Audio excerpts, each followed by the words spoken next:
What's up, Giants fans, Hub watchers, YouTube subscribers, Twitter and Instagram followers? It's your boy Noname, aka Kush, back at it again with another Giants collaboration video. And today, I have the one and only Baddog from Baddog Sports on the channel. Thank you so much for coming on, Baddog. Welcome to the Hub. Yeah, my pleasure. Thanks for having me, my man. No problem, man. Gotta say, you are one of the guys that, you, Chris, Kid, Blue, you three were the three guys that kind of inspired me to start my channel. So I must say, I really do appreciate you coming on here, you guys. I really admire what you guys do on your channels. Yeah, I really appreciate that, man. Anytime somebody says they're kind of inspired by our work, man, that means a lot to us. So thank you for the comment. Really do appreciate it. Absolutely, man. And for those of you who somehow might not be subscribed to him, I doubt it. But either way, got to put it out there, go over. Must say, one of the things I love about Baddog's channel, and it showed last night, the amount of fun you could have on his streams, man. I made one joke last night. Just one joke. And the chat just ran with it, rolled with it. And it was just jokes from there on out. I absolutely love that. Such like a nice atmosphere. Oh, yeah, man. That's the best thing about my streams. Like, it'll always start off, with like a topic like football most of the time. We'll talk about that for like an hour. But then it just starts to go off track to wherever. So it is. Our live streams are a lot of fun. That's why I always encourage people to jump in there, because we'll talk about anything, and we just like to have a good laugh. And nowadays we definitely need the laughs. Oh, for sure. That is so true. When is your next Talking Nonsense stream, by the way, for the audience? That I don't know. I will be live streaming on Thursday night with Philly 500, so that could definitely turn nonsensical with him there.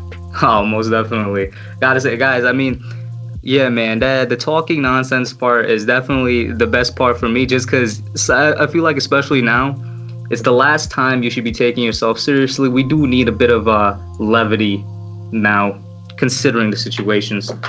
Yeah, absolutely. There's no doubt about that, man. Like I said, we need a little laughter. We gotta break away from the monotony of all that's going on. Facts. So let's start off with general Giants. Now, I know you've probably preached to death over on your channel that you definitely, in terms of the draft at least, you definitely get both sides of the argument for an offensive tackle and for Isaiah Simmons. Mm-hmm. I don't want to preach the topic to death again, because if I'm being completely honest, myself, I'm kind of getting a little tired of it, saying the same thing over and over again. But if you could just provide a little summary of why you think, because I think you're a Simmons guy, right? I am a Simmons guy, yes. So, let's try and keep it short, because like I said, we don't want to beat the topic to death. But Simmons, why exactly are you on this train? Well, I grew up in the 80s, so I grew up with one of the best linebacking cores in the history of football, with LT, Harry Carson, Carl Banks, Pepper Johnson, Gary Reasons. These guys were great. And in a 3-4 defense, you need a lot of linebacker depth. I'm a defensive guy by nature, and I'm so sick and tired of watching tight ends tear us up in the middle of the field. We can't get off the field on third down. Mobile quarterbacks are able to kill us. Slant patterns kill us in the middle of the field, and I just get so sick of looking at that. And we finally have a guy in Isaiah Simmons that could take that away from teams, as well as chase down mobile quarterbacks. So, that's my whole scenario with Isaiah Simmons, is that he helps big time because he's so versatile. He can rush the passer. He can, attack a running back behind the backfield. He can cover a tight end. He can cover a running back out of the backfield. He's got the athleticism and speed to do all those things. So I really like him. The guys that are fighting for the offensive line, I understand the argument. They want to protect Daniel Jones and Saquon Barkley, but if it doesn't matter how many points we score, you can't get off the field on defense, man. You're not going to win many games. I understand where you're coming from, definitely. And like I said, I'm on the offensive tackle side, but I still see where guys that want Simmons are coming from. The Giants' defense last year, while the offensive line was bad, I still think overall the offense was like middle of the pack, but the defense consistently for the past 3 years has been bottom of the barrel, So I can definitely see where the defensive guys are coming from, especially the Simmons guy. Now, to sort of play devil's advocate to your reasoning, right? What do you say when somebody brings up Simmons is extremely versatile, but the only way that transfers to the NFL is if the Giants are going to use him in that same way? We don't know what type of defense we're running. What do you say to that? I think that's I think that's why he could fit into this defense so well, because he can do so many different things. And with a coach like Joe Judge, who wants versatility and came out and said as much, that the Giants want the best player and he wants a lot of versatility. That's pretty much speaking to Isaiah Simmons. He's incredibly versatile, and I think that he can play in either a 3-4 or a 4-3. I just think he can do so many different things. He's like a Swiss Army knife. He can do so many different things, and I think Joe Judge, Patrick Graham, and the rest of the coaching staff will get the most out of Isaiah Simmons and use his talents to our advantage. All right, nice. But here's the thing, though, right? He's going to be on the field at one point. Which position do you think he's going to translate best to? Is it going to be a safety or a linebacking role? Do you see him translating best to? I think that he's a linebacker. I mean, 6'4" is a big guy. 230 is not light. I mean, I know a lot of people think he's undersized, but he can definitely put on, a couple pounds. I wouldn't suggest it because his speed is unbelievable. His speed is amazing. So, but I still think he translates better as a linebacker than a safety. All right. And keeping on the Simmons thing, you said Judge when he spoke about it. I feel the same way, especially in his first presser. When he preached about versatility, I think the first player that came to many people's minds was Simmons. But who do you think is going to have more control in this draft, Judge or Gettleman? Or do you think they're going to have like a good balance? Like, do you think Judge should have more control, or are you kind of a little bit more traditional where you think the GM should have more control? What's your stance on that? Well, that's a good question, because last year, Pat Shurmur was the one that influenced him to take Daniel Jones. That was pretty much Pat Shurmur's guy, was Daniel Jones. So I don't know how much, power Gettleman will give Judge over the picks, but I definitely think Judge is going to have a say in who he wants on the field. So, maybe 60-40. I mean, if he allowed Pat Shurmur to do it, I don't know why he wouldn't allow Joe Judge to do it. But I think that they'll definitely, collab on this, and they'll talk it over, and they'll figure out together who the best player for this team is at number 4 if they don't trade back.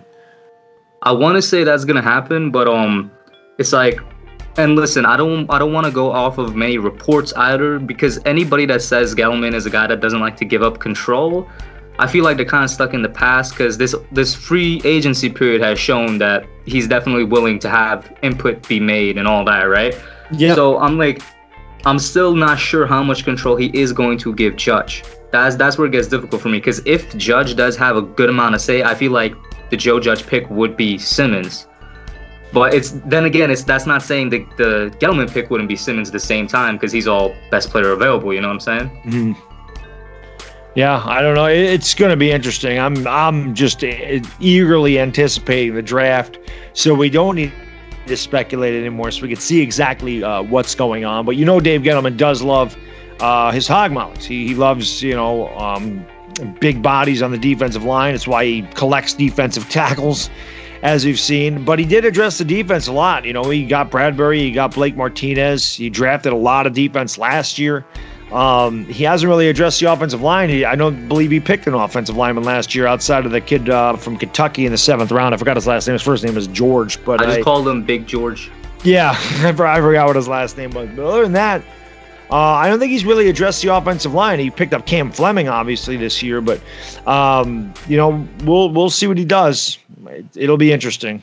Are you confident with Fleming as our starting right tackle, though? Because, I know he's started for the Patriots, at least, most of the season in the past, but that's still a couple of years ago. I have no idea how he's going to perform here with the Giants.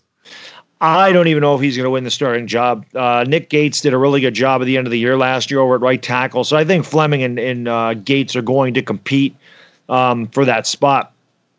I feel like Nick Gates will play. I don't think that Cam Fleming's ever started more than 7 games in any season. So I see Nick Gates being over there at the right tackle, Cam Fleming kind of battling for position, maybe there for depth. And I do have a feeling at some point in this draft we're going center, because you can't go into the year with Spencer Pulley as your center. So I have a feeling we'll address that either in the 2nd or 3rd round, maybe even depending on what we do. We could trade up and get maybe Ruiz if we go late 1st round with him, Cushenberry in the 2nd round, Biotish maybe in the 3rd round, Hennessy in the 3rd round, who knows. But I think at some point we're going to get a center in this draft, and we need one badly. We definitely need a center, and I know there's been reports saying, they're trying out Nick Gates at center. Even before it was an actual report, it was just a rumor. I never liked it, because Gates, he's a tackle, right? He might be a backup tackle, but he's a tackle. And moving from tackle to center, even if you're not the best tackle and they want to try you out there, I feel like that's such a big shift that I wouldn't be confident in him being a center as opposed to him being, a borderline starting tackle. Yeah, he'd be playing out of position, and you really don't want a young guy, starting the season out of position. So I don't. That's a big difference between center and right tackle. So I can't see them putting him there either. In your opinion, Baddog, how far away is this offensive line? Is it one player away, like we get a tackle or a center this year and we'll be good, or is it more than that? I think if we go left tackle center, I think it will be good. I don't know what they'll do with Nate Solder. If they do draft like a Jedrick Wills, he was a right tackle at Bama, so you could have Jedrick Wills on the right side, use Solder on the left side, and then if you go center, you have a very young line because you have Will Hernandez, who's young. Obviously, Zeitler's getting a little older, but at this point, you would have your future left tackle, you would have your future center, and you have your future left guard with Will Hernandez. So I do think if you pick up a couple of guys in this draft, your offensive line is starting to come together very nicely because Nick Gates is also a young guy. So you'd have 4 young guys on the line and 1 veteran. I agree with you. If we go, and I don't see it happening because going 2 offensive linemen right off the bat, I don't know. I just don't see it happening because I know and everybody knows that defense has a lot of holes to fill. So if we go, tackle and then center, while it would be great for the offensive line and we probably would be set there for the future, I don't see it happening just because, the holes on the defense. But I agree with you on Jedrick Wills, right? He's probably my number 1 ranked tackle. Him and Thomas are neck and neck for me, but I would go Wills just because of the technical ability. But if you bring in Wills and put him at right tackle, I would prefer that to getting a left tackle just because of the working relationship between Hernandez and Solder. Right, and then Jedrick Wills would be in his natural position. And again, as I've said, with Nate Solder, one of my arguments was I'd rather have, a left tackle that's a veteran as opposed to, a rookie left tackle that's going to come in there. That was a right tackle in college. And, they're not going to have the OTAs, the mini camps and everything else to get ready. And it takes longer for a lineman to develop than it does in Isaiah Simmons, who I feel like Isaiah Simmons could come in and just do his thing. So, I do think Solder's going to play left tackle. I can't see them moving him to the right side, but who knows? It's an interesting, enigma on our offensive line exactly how we're going to go. But I've said, I would love Simmons in the first round. And instead of taking the 6th best left tackle in the draft, go center, get you one of the top 3 centers, and get your left tackle next year in free agency or in the draft. So I don't know. I'm hoping that we trade back and get that extra second round pick because then we could get a tackle and a center if they chose to go that way, and you could still get a really good linebacker or a safety. You could get a Jeremy Chin or an Antoine Winfield, or you could get maybe a T. Higgins if you wanted to go that route. So, or Zach Bonnet, the diluted sample. But there's a lot of different routes you can go if you pick up an extra second round pick. So let's hope they trade back and get some picks. Trading back is like my number 1 dream thing to happen right now. But, I'm sure you notice, I'm pretty sure you said it before also, it all depends on if there's a team out there that wants to trade back. And right now, I could be wrong, right? I want to know your opinion on this. I think that the first 10 picks of the draft, I think is going to be very conservative. I don't think there's going to be any trade ups or trade downs just because of the situation that we're in right now, and teams might want to play it a little bit more conservative. I could be wrong, but what do you think about that? I really do think the first 10 picks are going to go as is. They definitely could. It'll be interesting. The Lions and Giants are pretty much going to determine how this first round goes because if they trade back, Okudah is going to be available later. If the Giants trade back, who knows what someone's going to do with Simmons? Obviously Miami in Los Angeles are going to be fighting for whatever quarterback they want. If they both want Herbert, one's going to have to move up in front, like Los Angeles have to move up in front of Miami, or if one of them wanted Tua, whatever it is. Those are really the guys that I see us trading with. I don't know if Jacksonville wants a quarterback. You could see them jump up themselves, or maybe they go Jordan Love 9th. He'd be a little early for him, but there's a lot that could go on. Like, does Jacksonville trust Minshew? Do the Raiders trust Derek Carr? So it'll be really interesting. But I think the Giants and Lions they hold the key to what happens in the first 10 picks. If they don't trade, it's going to go according to plan, I think. The teams that definitely want a quarterback right now for sure, I only have faith in one team that's going to take it, outside of Cincinnati, obviously. I only have faith in the Dolphins taking one because that's sort of been their plan for over a year now, right? Tank for Tua. They didn't even need to tank to get him. Or, I mean, I guess you could consider a 5-win season a tank, but I don't know. The only team I see that would like want a quarterback outside of Cincinnati is Tua. And the reason I don't say the Chargers is because I still think there's a chance they might get somebody in free agency. Like, and this could be way out there, right? But, you know, you still got Jameis out there. You still got Cam out there. Do you think these guys sign with anybody before the draft and then shake up what happens? That's a good question, man. I didn't think about that. I'm thinking that those two guys weren't going to start the season with a team. I kind of think that they'll, you know, if somebody goes down this year, one of the quarterbacks gets hurt, then you'd see them get signed.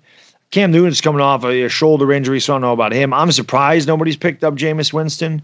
But even so, I mean, somebody could bring in Cam for a year. Like, whoever's going after Tua, they could bring in Cam for a year. Like, if it's Los Angeles, they could bring in Cam for a year and let Tua heal another year from the hip injury and have him sit behind Cam for a season and learn, you know, the game and then start in 2021. Yeah, because weren't they saying Tua failed his physical or anything? You think that's going to affect his stock?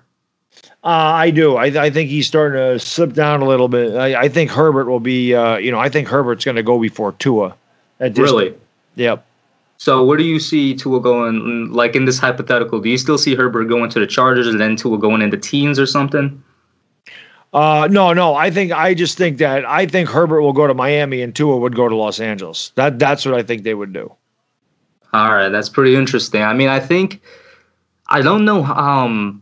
I think it's definitely going to affect his draft stock, right? Because health is obviously a serious issue, and he's had injury issues from his college days. I just is he actually going to drop? I don't know. I feel like if Miami is really in love with him, they'll still take him. But that's a good point. Cam might go to the team that signs him. What will be really interesting, and this is just a crazy hypothetical, what do you think is going to happen if Belichick picks up Winston? And then you got the storyline of Patriots and Winston and Brady and Bucks. Yeah, that would be pretty unbelievable if it ended up going that way. That'd be pretty funny, to be honest with you. I didn't even think about that. Jameis Winston could be on the Patriots. I honestly think that Jameis Winston on the Patriots would be very successful. I think Belichick could make him into a really good quarterback, and I think that he could calm down his disciplinary issues and everything else because Belichick's just that guy. You want to go into New England, you want to play for him. The guy's a 6-time champion as a head coach, a 2-time champion as a defensive coordinator for the Giants. So, I mean, the guy knows how to win. So if he tells you something, you're going to listen because obviously whatever he says to do works. Not only would it solve, the off-the-field issue as well, like you mentioned, I mean, how much do you really think Jameis's eyesight affected him playing these past 5 years? Because, there's the well, it's not even a report. It's just fact that he got, LASIK eye surgery in the offseason, which means he's essentially been throwing like half blind or something for his career.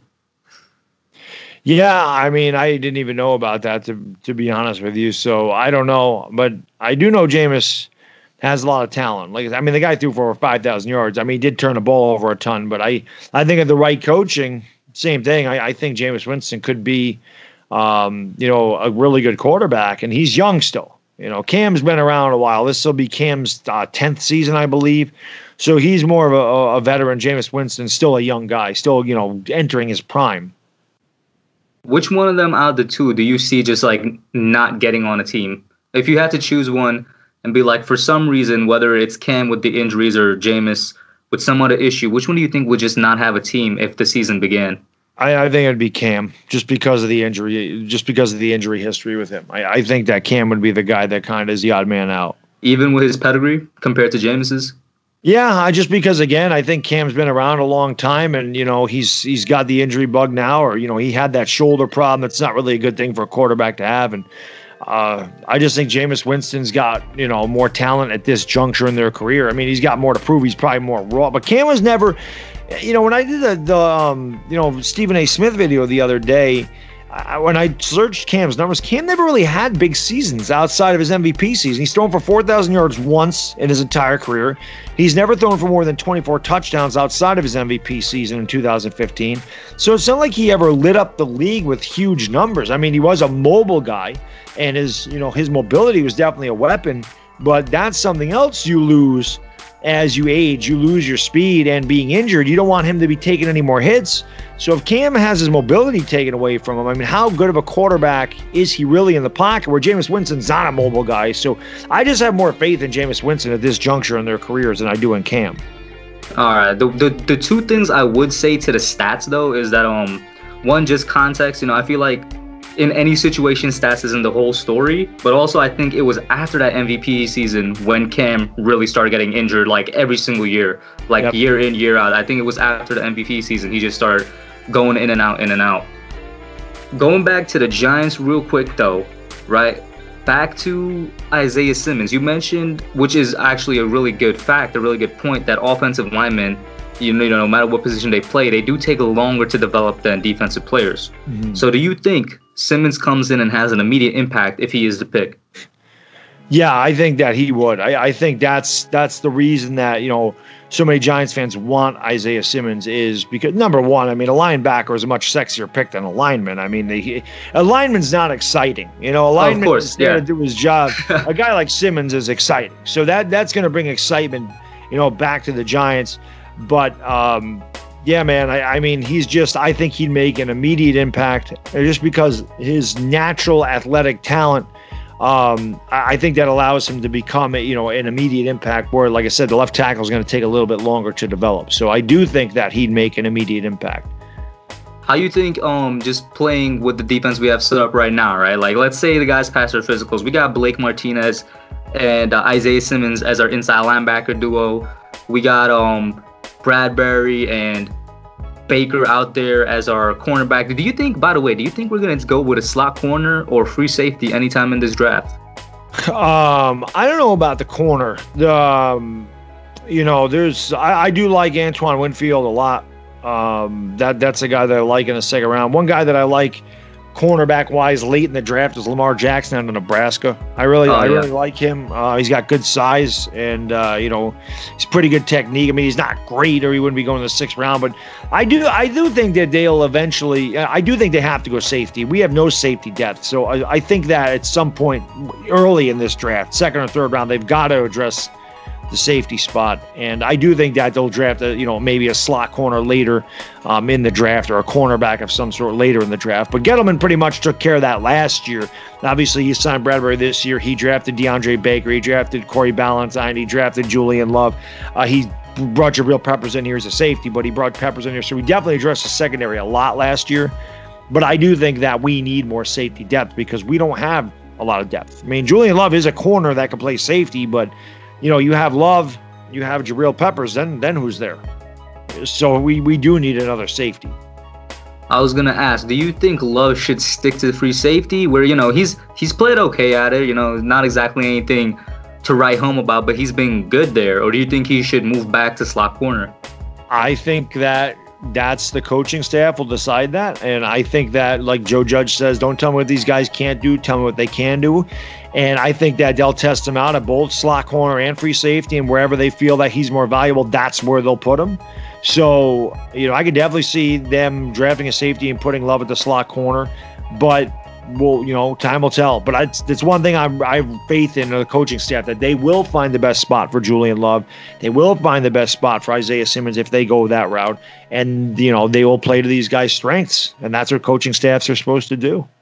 The coaching staff, I will say this, we haven't seen them in action yet, but I already love them. Like, these are not just random dudes that we don't know about. Like, you could even compare it to the last coaching staff. Well, yes, they weren't dudes that we didn't know about, but I feel like the resumes on them and the feel around this coaching staff, that everybody was great at what they did, whether it was at the college level or the NFL level. We have a bunch of leaders in that room. I feel like this coaching staff as a whole is just so damn good that it's going to get the best out of every player we get in here. And maybe I'm too optimistic, but I just love the coaching staff as is right now.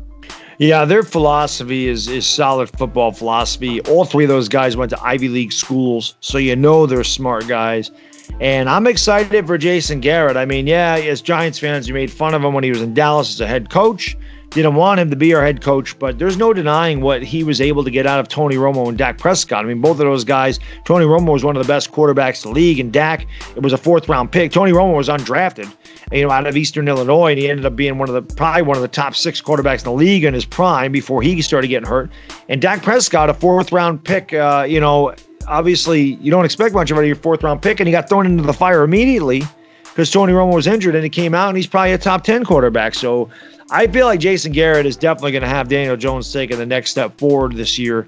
So I'm excited for the coaching staff. I think that they'll utilize his strengths, which is his mobility. Shermer didn't do it last year, but I think that you'll see them do more play-action rollouts, bootlegs, maybe an option or two, whatever. But I think you'll see more creativity from Jason Garrett with Daniel Jones.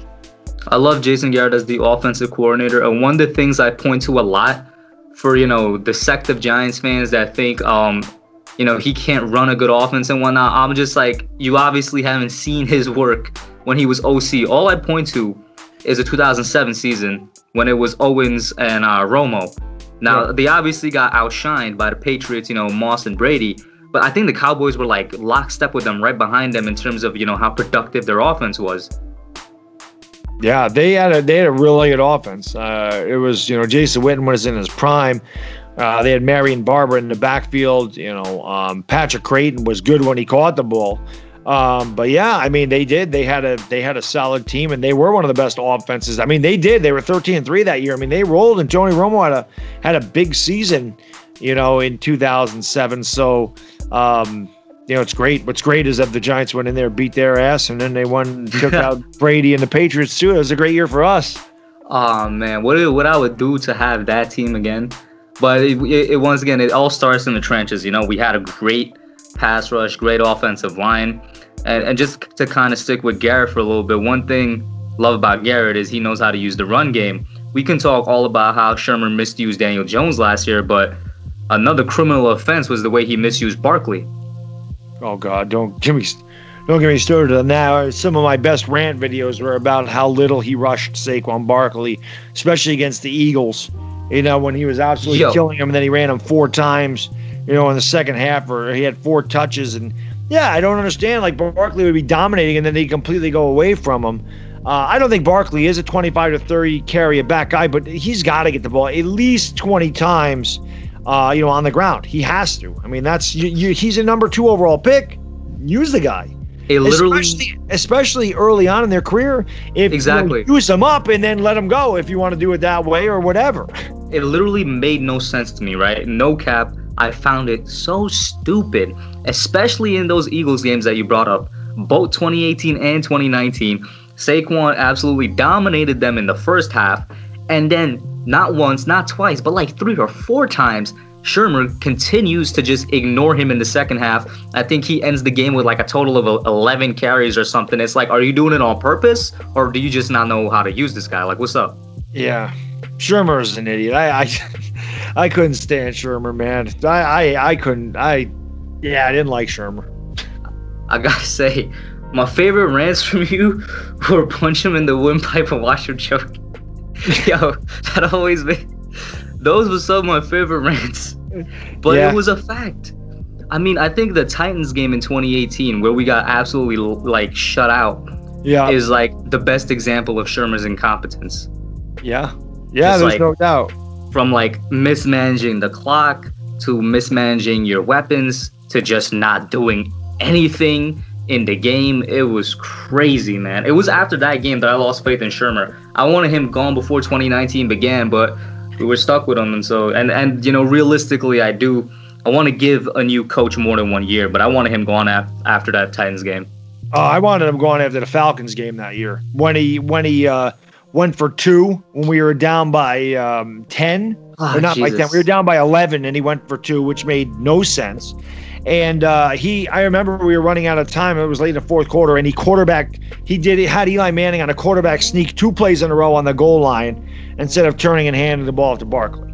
That was the game that really stood out to me as me saying, this guy does not know how the hell to coach a football team, and I wanted him gone. And that was That was the game where I'm like, I can't get on board with this guy. He don't know what the hell he's doing. You have Saquon Barkley there. Why are you sneaking Eli Manning twice on the goal line? Give the damn ball to Barkley. That's another thing, right? With the Barkley, like he just seemed. And listen, in the beginning of his rookie year, Saquon was definitely like he didn't run up the middle as much as he should, but I feel like he adapted and he got more used to it as it went on.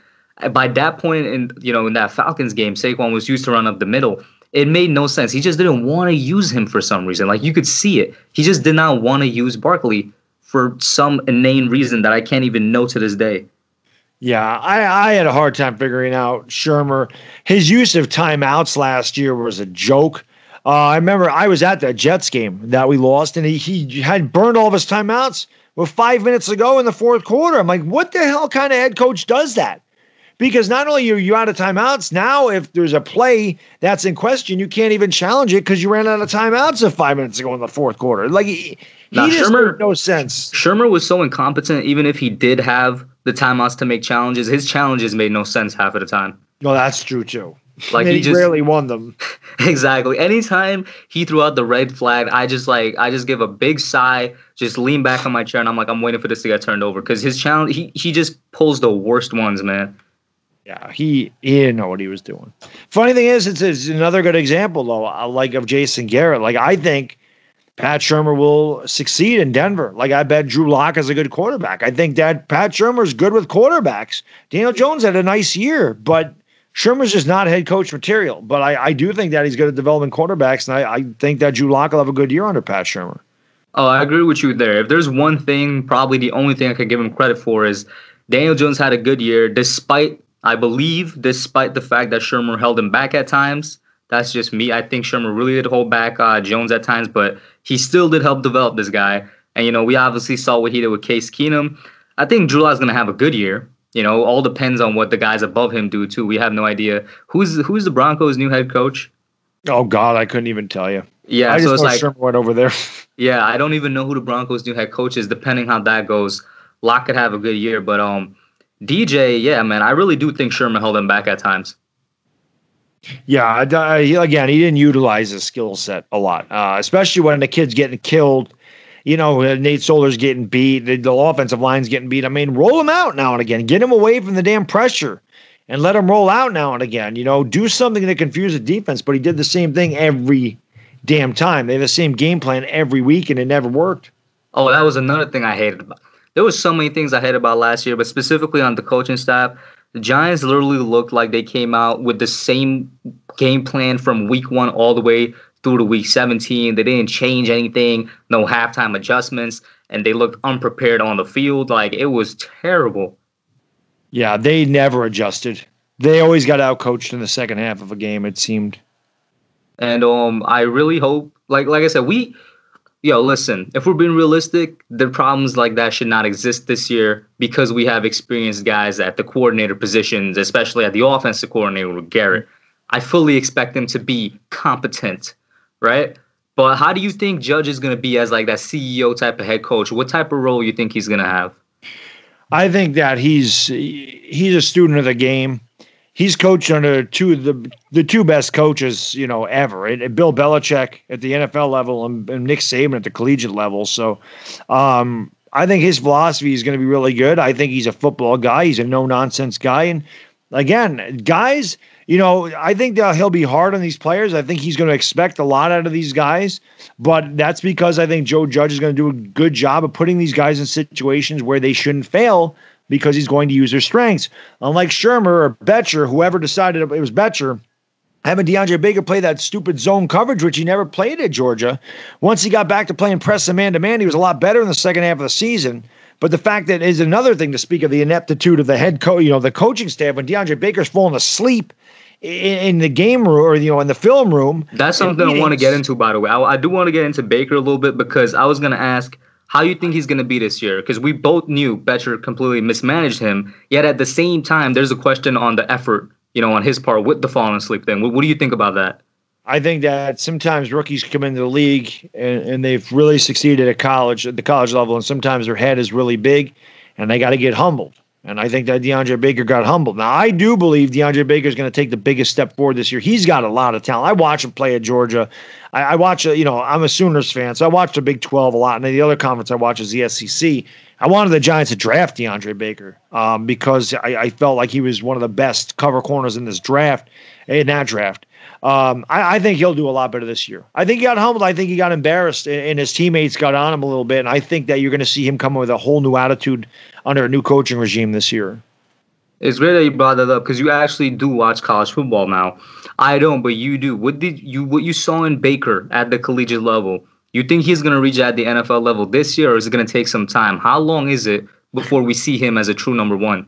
I don't know if he'll ever reach that particular level because, again, you may be facing 3, maybe tops 4 NFL wide receivers, when you're in college. So it's definitely going to be a learning curve. The cornerback, I think, is the second toughest position to learn coming out of college outside of quarterback. I think that's the toughest position to get acclimated to, the speed, the rules, everything else in the NFL, the offensive schemes. They're just much more complex. And again, it's just much more talent at that level. So I think that DeAndre Baker takes a huge step forward this year, but you probably won't see him hit his peak till his 4th year is my guess. That much time? Yeah, I think it'll take him a couple of years to really get there. Now, kind of a hot topic question. I haven't seen it going around as much right now, but definitely during the season. How you think, career-wise, is it going to end up Eli Apple versus Baker? Oh, Baker will be a better cornerback than Eli Apple. Baker has talent. Eli Apple never had talent. I never understood what they took him. There's one of my classic rant videos, the Eli Apple draft reaction video. I lit into him. People thought I was mad at Daniel Jones. I said, you should watch the Eli Apple video. I recorded that video the day after we drafted him, and I was that mad. He was terrible at Ohio State. He was very grabby. He had a really bad attitude. He had a bad attitude on draft night. His mom with all that social media crap that she said. I hated that pick from day one. I never thought he was good. But I do think DeAndre Baker is much more talented than Eli Apple. It's just a matter of getting DeAndre Baker's head in the game and again playing to his strengths. Who did you want in that 2016 draft? Oh God, I wanted Leonard Floyd and Jack Conklin in the worst way, which, Reese got outworked and the Titans and Bears both traded up in front of him. And Laramie Tunsil was the other one until that whole thing came out, with the gas mask and everything else. But I think I mentioned this in my live stream last night. Maybe I didn't. I don't remember. But the difference that the draft, our team would have been in had we drafted Laramie Tunsil that year instead of Eli Apple, because it would have never been a question about left tackle in this draft. You want to expand on that a little bit? Because I think I know where you're going. We take Laramie Tunsil. We actually have a left tackle up until now. That does solve a lot of cap problems. You want to get into that? Yeah, that's what I'm saying. Tunsil would have still been on his rookie contract. There's no Nate Solder. At that point, you wouldn't have had to bring him in, so you're saving, $16 million a year there. Again, we might not have been drafting 4th. You don't know what our record would have been with Laramie Tunsil, but the left tackle spot would not have been an issue. We would have had that. I don't know if we would have had Will Hernandez. You really don't know where this team would have turned. All I know is that we would have had our left tackle in 2016 and not had to worry about it. Although we would have had to resign Tunsil. It's closing in on it now, but it would have been a lot different. It would have been much different to see what Eli Manning could have done. But again, who knows? Maybe Daniel Jones is that. You never know. It just would have been interesting if we took Laramie Tunsil in that draft. Definitely, and that was one of the things that Reese just always sucked at in drafting. He always got outsmarted some way, somehow. The Giants always end up wanting one player, and then another team gets him before us, whether it's they trade up or Reese just doesn't have the know-how to get it before them. Whatever the case is, it just always happened from I want to say from 2013 all the way down to 2017. Oh God, I think it started earlier than that. I think his poor drafting started back in 2011 with Prince Amukamara instead of Mark Ingram in that draft. And, of course, they wanted Doug Martin in 2012, and the Bucs ended up taking him, so he took David Wilson, who I'm not going to get out. David Wilson was an amazing talent that just ended up getting hurt, so I can't really blame Reese for that. But if you look at Reese's 2nd through 7th round picks for all those years, they're terrible. You can rarely find an NFL player on any of those guys that he took. He was just so bad throughout the entire draft. Then 15, 16, and 17 were terrible first-round picks. He just didn't know what the hell he was doing. He had a really good rookie season. He had a really good draft in 2007, and they started to fall off a lot. I'm glad you brought up 2017 because obviously there's one player in 2017 he took in Evan Ingram that we just did not need. Do you see Evan Ingram on this team long term? No, I think that the Giants are going to move him. I think you saw Caden Smith and Daniel Jones have a really good rapport last season. Evan Ingram's not much of a blocker. They brought in Toilolo here to block. They brought in Tomlinson. They have a lot of tight ends. I do believe there's even the guy that never got to start a field, CJ Conrad from last year, who a lot of people were hot on in the what's it called, practice squad. I think he's on. I'm not sure. Yeah, CJ Conrad was another one that a lot of guys liked. So. I do think that he's expendable. He may even, you may see him go on draft day. Maybe a team needs a tight end and they make an offer. It won't be much, but I can't see the Giants long-term signing Evan Ingram and paying him money when there's so many other pressing needs. A tight end obviously is not a huge part of our offense. Now, that may change with Jason Garrett because Jason Witten was a huge part of their offense in Dallas. So it'll be interesting to see exactly what they do, but I just don't see them signing Evan Ingram to, a big deal, long-term deal. So I think that they will move him at some point. I'll be honest with you, I'm still surprised he's on the team right now. I honestly thought he would have been traded weeks ago if they were going to trade him, just because, the longer you keep him, the more his value goes down. And on the Garrett point, while tight ends, while they are a big part in his system, Evan Ingram isn't that profile of the tight end that Witten was. I feel like Caden Smith does fit that a bit better, but I really expect him to be off the team by now, if I'm being completely honest. Yeah, I don't know. We'll see. I can't see the Giants. I can't see him being here, for the next 4 or 5 years. I just don't see that with Evan Ingram. And another player, same draft class, right? Jabril Peppers. Do you see him on here long term? And I bring that up because pretty sure his contract ends with Ingram. Be an interesting guy. I mean, I don't know. It would depend on what the Giants do in the draft. If they draft his replacement, I do think Peppers will be here. I think Gettleman traded for him for a reason. He's not going to cost a ton of money, and by that point, he'll be acclimated to our system.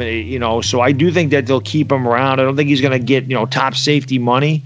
So I do think if he's affordable, he stays here. I do like Jabril Peppers a lot. I think he's a little inconsistent, but I do think, again, with the right coaching, I think that he could be a pretty damn good safety. So I do, and again, he's not going to cost a ton, so I can't see him staying here. Peppers can be a really good safety, but he could also be like a mini Swiss Army knife for us, because in Michigan, I believe, he played running back, linebacker, safety, maybe a couple other positions that I don't know of, but he was versatile at Michigan, and I never saw that at the NFL level. You think a guy like Judge and Graham, who value that versatility really high, you think they're going to use him in any way like that, or they're going to keep him strictly as a strong safety? They could definitely move him to the money backer spot in a couple of formations, no doubt about that. He also returned kicks in punts, so that's another thing that he can do. It just depends. Again, I think that they'll get the best out of these guys. So I do think you could see Jabril Peppers, move in different spots. I think that if they draft Isaiah Simmons, you could have those guys moving all over the board.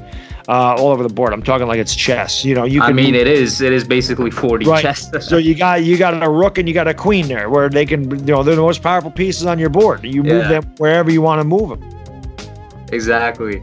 And it would be, if we take Simmons and we use both of those guys, that would be an absolute hell of a defense for offenses to plan for. That would be amazing. But here's the thing, right? We signed a run stuffing linebacker, a tackling machine. Do we particularly need Simmons, or do we just need a coverage linebacker? Well, again, Simmons can do a lot of things. I mean, that's the whole thing. He can rush the passer. He had 7 sacks at Clemson last year. And again, he can just do – for me, I mean, Simmons can do a lot of different things. And I love that about him. But for me, it is the coverage part of his game that stands out to me the most. The fact that he has played safety means he can, like I said, he can cover a tight end. We play Zach Ertz twice a year. We all know that, Blake Jarwin tore us up for 3 touchdowns a couple of years ago. Mm-hmm. And, it doesn't really matter who the Redskins tight end is, because we beat the Redskins every time we play them. But that doesn't, it's just we're going to have George Kittle this year.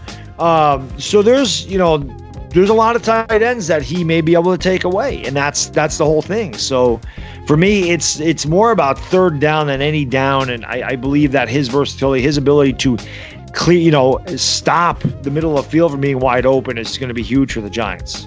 If we go tackle in the first, which coverage linebacker are you taking next? Whether it's with the second or maybe even the third round, who are you looking at? Oh God, at that point, I don't even know if I start looking linebacker. I did like Zach Bond, but again, with that diluted sample, I mean that could be because he took PEDs. Who knows? So I don't know, man. There's really no other linebackers that stand out to me. As far as the only reason I would rather have a bunch of different positions over a linebacker. It's just Simmons is such a good player.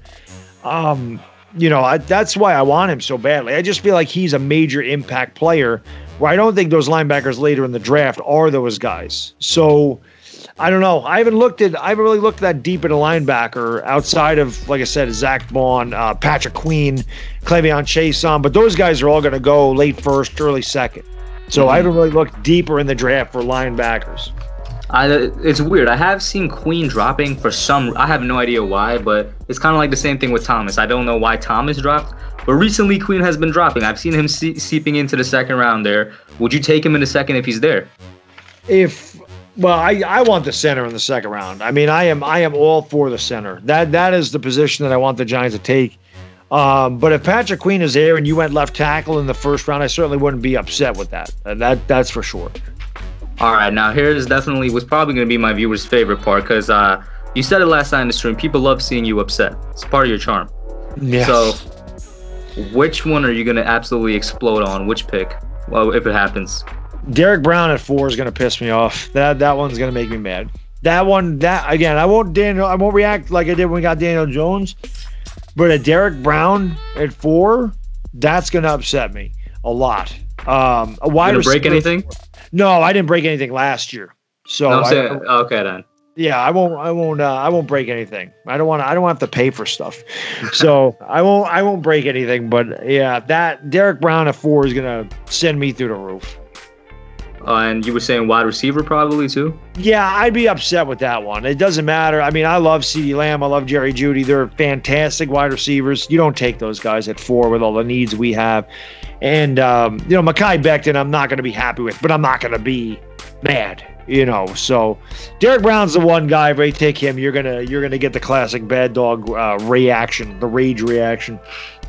You're going to have the angry dog reaction. I agree with you. The wide receiver and Brown specifically, and I've been trying to rationalize it. I mean, if we trade back, like so many things have to happen for me to be okay with their Brown pick. We're gonna have to trade back, and then we're gonna have to rescind the tag on Leonard Williams. Like, there's gonna have to be a lot of things to happen for me to even be okay with the Derrick Brown pick. With the wide receiver pick, I'd be even more angry because I can't even begin to rationalize that. I feel like that's just a later round thing. Like, where do you see us, or where do you want us to go wide receiver?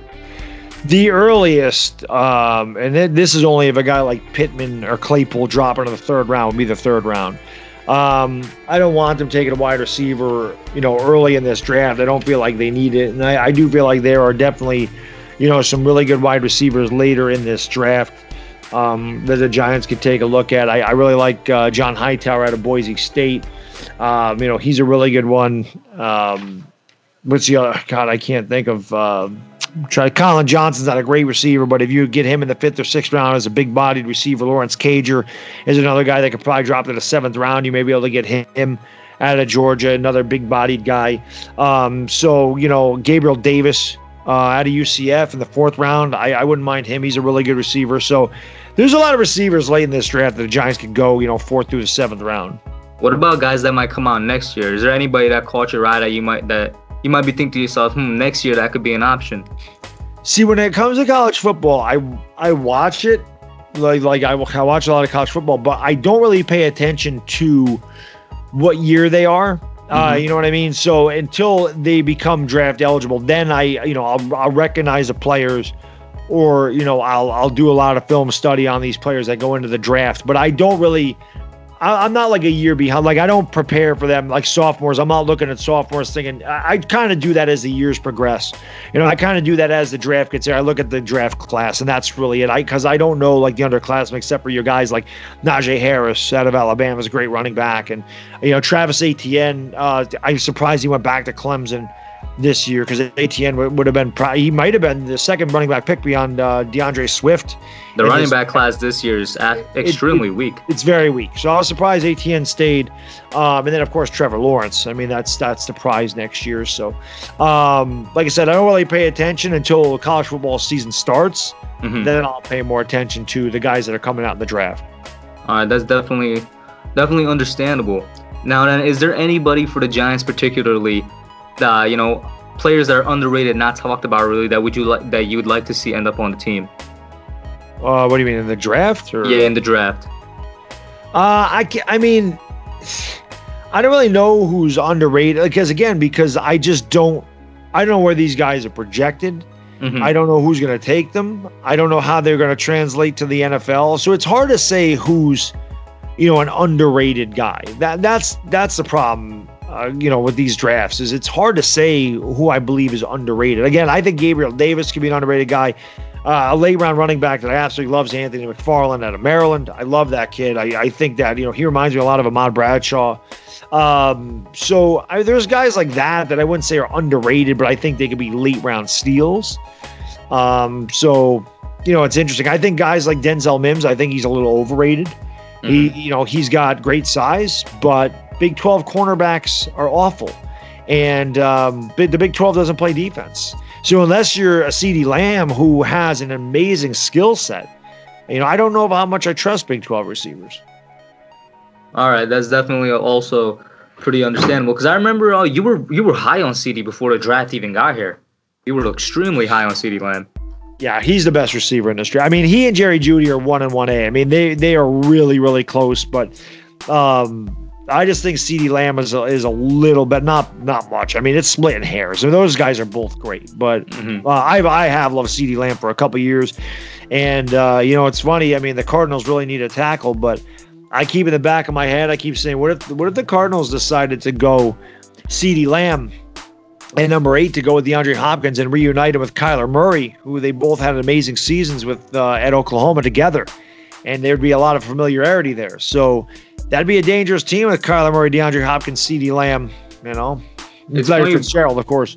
It's funny you brought that up because I know you were a big Kyler Murray guy. I was going to ask you, you think Daniel Jones is going to have a nice big step next year. What about Kyler Murray and the Cardinals? How do you think they're going to be?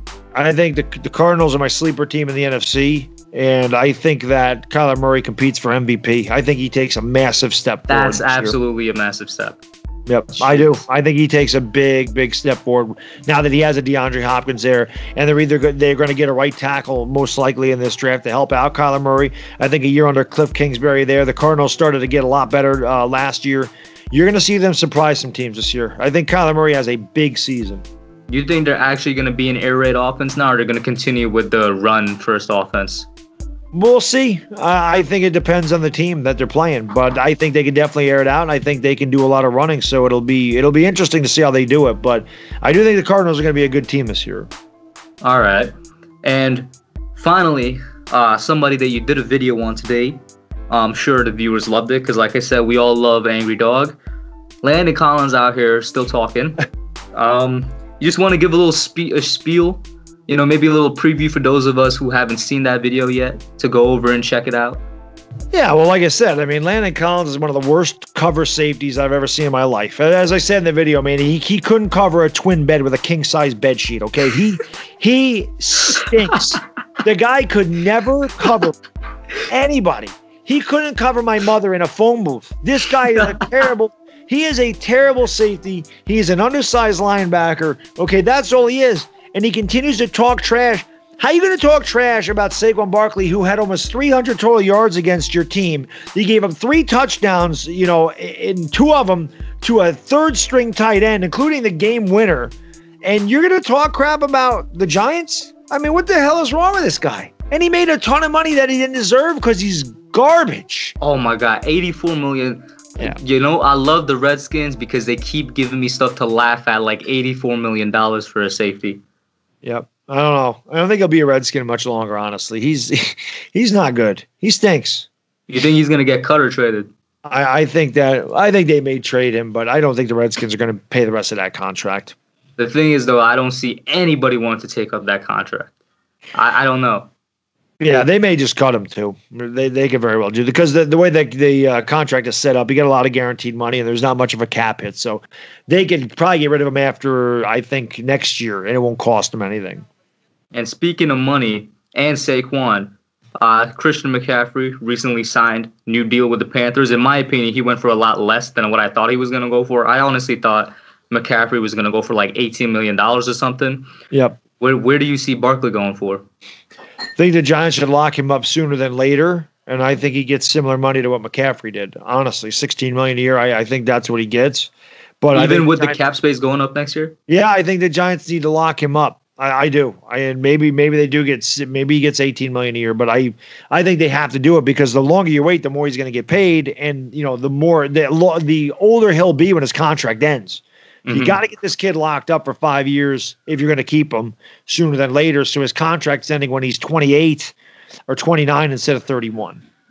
Now here's the real thing, right? And I had license plate guy LPG on my channel yesterday, and I asked him this also.